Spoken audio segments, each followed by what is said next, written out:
Hi everyone, I'm John Combs, the design director for Uber Entertainment. I'm Nate Simpson. I'm the art director for Human Resources. We're building this game where you're playing as the apocalypses, and instead of mining minerals or money or gems or whatever, you're mining humans.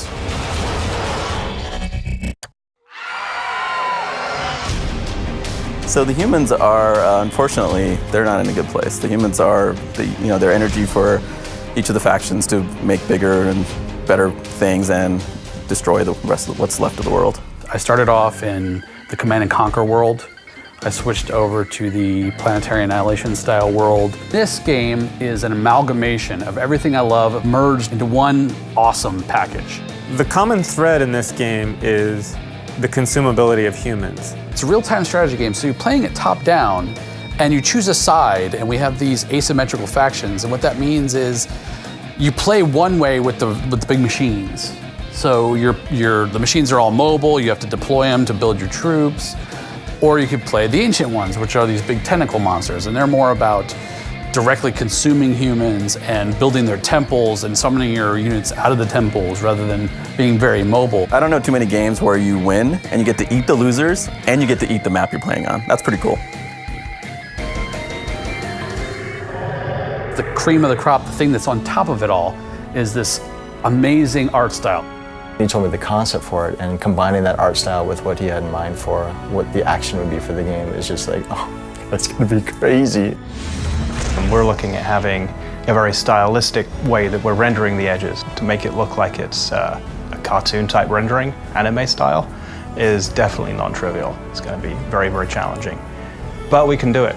Every single building is like a little Christmas gift. In destroying it, you always get something. We have a fully destructible terrain, we have fully destructible buildings. Actual destruction and chunks falling off and people flying out and screaming. Everything is destructible. That's really the key. It's just a great mix of the Japanese monster movies, lots of big action, lots of stuff fighting, seeing big monsters, huge monsters, tiny monsters, all fighting, and the humans just kind of wading through the morass of destruction occurring around them. Well, you've never have played a game like this before, you've never seen a game look like this before, and that's what I'm excited about. By building on an already existing RTS, we can focus on adding really over-the-top features and just amazing gameplay.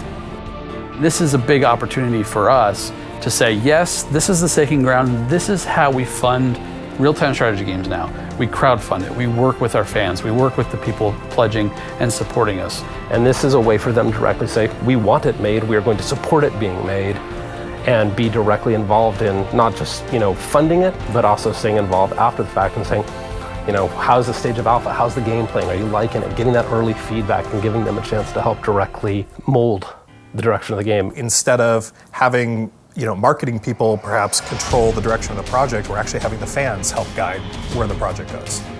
We have these first two factions. There are so many other apocalypses we can play with going forward. And that's kind of the thing I'm most excited about, is when we get this established and we start to bring in the new factions, and it has more of a cabin in the woods kind of vibe where we can go in all kinds of unexpected directions. That's when it's going to be just creativity coming out the wazoo.